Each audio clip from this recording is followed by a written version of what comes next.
موسیٰ علیہ السلام جب مدین پہنچے تھے، نہ گھر تھا، نہ کھانے کو کچھ تھا، نہ کوئی کام کاج تھا، نہ بیوی تھی، نہ کوئی بات کرنے والا تھا۔ جب انہوں نے ان کی بکریوں کو پانی پلایا تو ان سے جزاک اللہ اور کوئی امید نہیں، سائے میں آ کر بیٹھے، اپنے رب سے محو گفتگو، چھوٹی سی بات کی، کوئی لمبا چوڑا کوئی چلا وظیفہ کچھ نہیں تھا۔ رب سچے دل سے، رب انی لما انزلت الی من خیر فقیر، اللہ تیری طرف سے جو کچھ بھی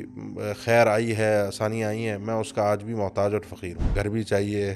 کھانا بھی چاہیے، گھر والی بھی چاہیے، کام کاج بھی چاہیے۔ کہ اس دعا کے فوراً بعد سارے دروازے ان کے لیے کھلے جس میں رشتہ سب سے اہم تھا۔ تو کوئی رشتے کے معاملات اٹکے ہوئے ہوں، کام کاج کے جامع دعا ہے، یہ صرف رشتوں کے لیے نہیں ہے، لیکن اس کے بعد رشتہ بھی چونکہ ان کا ہوا، تو سچے دل سے انسان اگر اس دعا کو اپنے دل میں اللہ سے شامل کر بھلائی لے، مانگنے ربی کے انی لیے، لما بالکل انزلت الی من خیر فقیر، تو انشاءاللہ اس کے لیے بڑے خیر کے دروازے، اور میں نے کچھ لوگوں کو دیکھا ان کے یہاں مجرب رہی ہے، نہیں انہوں نے کئی خیر کے دروازے کھلتے ہوئے دیکھے ہیں۔ صحیح، لیکن شیخ کوئی خاص تعداد تو نہیں ہے نا اس کی، نہ تعداد ہے، نہ کوئی وقت ہے، جب موقع نہ ہونا کوئی انداز ہے، صحیح، اللہ سے مانگنے کا، اللہ سے دو الفاظ میں گفتگو کی اور اللہ نے مسئلے کو حل کر دیا۔ الحمدللہ۔